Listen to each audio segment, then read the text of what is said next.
Welcome to Aditya stories. ఈరోజు మనం మరొక స్టోరీని తెలుసుకుందాం. అనగనగా ఒక ఊరు. ఆ ఊరిలో నాగయ్య అనే వ్యాపారి నివసిస్తుండేవాడు. కాలం కలిసిరాక అతని వ్యాపారం దివాలా తీసింది. అతను అప్పుల పాలయ్యాడు. వేరే గత్యంతరం లేక ఆస్తులన్నీ అమ్మేసి అప్పులు తీర్చేశాడు. వేరే ఊరు వెళ్ళి వ్యాపారం చేస్తే అదృష్టం కలిసి వస్తుందనుకున్నాడు.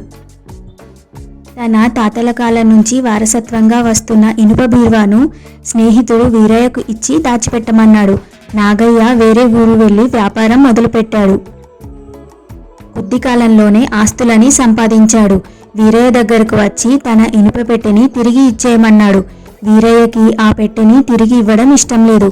దాంతో అయ్యో, ఆ పెట్టెని అటక మీద పెట్టాను, ఎలుకలు వచ్చి కొట్టేశాయి అని అన్నాడు.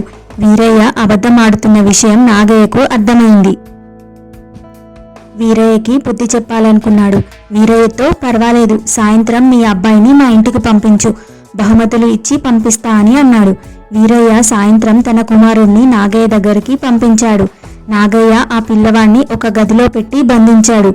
పిల్లవాడు ఎంతకు రాకపోవడంతో వీరయ్య వెతుక్కుంటూ నాగయ్య దగ్గరికి వచ్చాడు. తన పిల్లవాడి గురించి అడిగాడు. అయ్యో, ఏం చెప్పను, ఇందాక మీ పిల్లవాడు బయట ఆడుకుంటుంటే ఒక పెద్ద గద్ద వచ్చి తన్నుకుపోయింది. కొద్ది దూరం పరిగెత్తి ఏం చేయలేక వదిలేశాను అని అన్నాడు. వీరయ్యకు కోపం వచ్చి రాజుగారి దగ్గరికి వెళ్ళి నాగయ్యపై ఫిర్యాదు చేశాడు. రాజుగారి పిలుపు మేరకు నాగయ్య దర్బారుకు వెళ్ళాడు. ప్రభు, నా ఇనుప పెట్టెను ఎలుకలు కొట్టేసినప్పుడు ఒక పిల్లవాడిని గద్ద ఎందుకు తన్నుకు వెళ్ళకూడదు అని ప్రశ్నించాడు. రాజుగారికి అసలు సంగతి అర్థమైంది. వీరయ్యను మందలించి ఇనుప పెట్టెను వెనక్కి ఇవ్వమని ఆదేశించాడు. వీరయ్య తన తప్పును తెలుసుకొని నాగయ్య యొక్క ఇనుప పెట్టెను తిరిగి ఇచ్చేశాడు.